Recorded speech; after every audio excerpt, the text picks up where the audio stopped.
Lucy's Bedtime, written and read by Jana. It was bedtime. The teeth were brushed, the stories were read. Mummy kissed Lucy good night, then switched the light off and closed the door behind her. Lucy was nice and warm in her bed, but she was not sleepy yet, not one little bit. She didn't want to lie down. She wanted to play. It was bedtime, but it was definitely not the time to go to sleep. Lucy's cat, Mr. Twinkles, was pacing the room, his paws silent on the pink fluffy carpet. He wasn't sleepy either. Lucy could tell. "What are we going to do, Mr. Twinkles?" The stripy cat looked at Lucy, then jumped onto the windowsill and pawed the glass. "You want to go outside," guessed Lucy, sitting up in her bed. "Okay, I will let you out." She stood up to reach the handle and opened the window wide. Mr. Twinkles made one long jump onto the windowsill and one long jump off the windowsill into the soft grass underneath. Lucy breathed in the fresh night air. It was the middle of the summer holiday, and Lucy just had a long day of swimming and running and jumping and almost making full cartwheels in the backyard. But she was not tired, and the warm breeze and the moonlit cherry trees seemed to be calling her to come and play a bit more.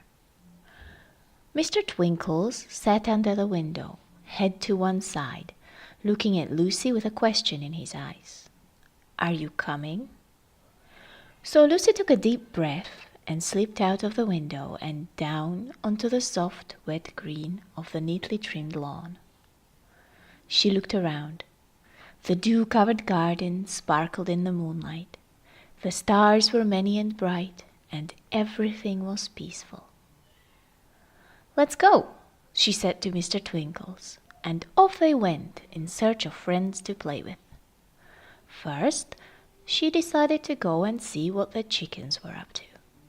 She walked across the lawn to the chicken coop, with Mr. Twinkles at her heels, opened the door of wood and wire mesh, but her feathery friends were all asleep, brooding quietly, dreaming of worms and freshly chopped dandelion leaves and other chicken delicacies. "Chickens," said Lucy, "are no fun at all." And she took off in the direction of the rabbit hutch. She peeked inside, but all that she could see were little furballs curled in the hay and softly huffing away. They looked warm and cozy and made Lucy think of her own bed. "They don't look like they want to play with us." She looked at her feline friend and asked, "Where to next?" Mr. Twinkles seemed to have an idea. He ran off in the direction of the sheep shed. "The lambs, of course, they always like to play." But when Lucy lifted the rusty latch and opened the door to the shed, everything was quiet.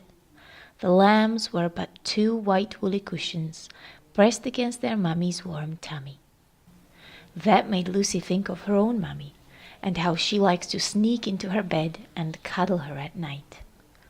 Lucy backed quietly out of the shed, careful not to disturb anyone. So did the cat.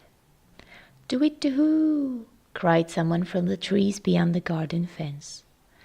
Mr. Twinkles heard the call. He slipped between the fence posts and disappeared in the direction of his old hunting buddy. Lucy was left alone. Her feet were cold in the dew. She thought of the bunnies, turned around, and ran back home. She climbed onto the woodpile stacked against the wall and back in through her bedroom window. She slipped slowly back into her comfy bed. Then she thought of the lambs and got up again and sneaked into her mummy's and daddy's bedroom. She slid under the duvet and curled up between the two of them, all warm and soft and cozy and safe. For a moment she examined the patterns of the shadows cast by the moonlight.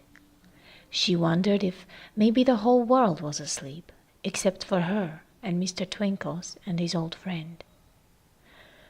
Her mummy turned over, took Lucy's cold feet in her hands, and pressed them against her belly to warm them up.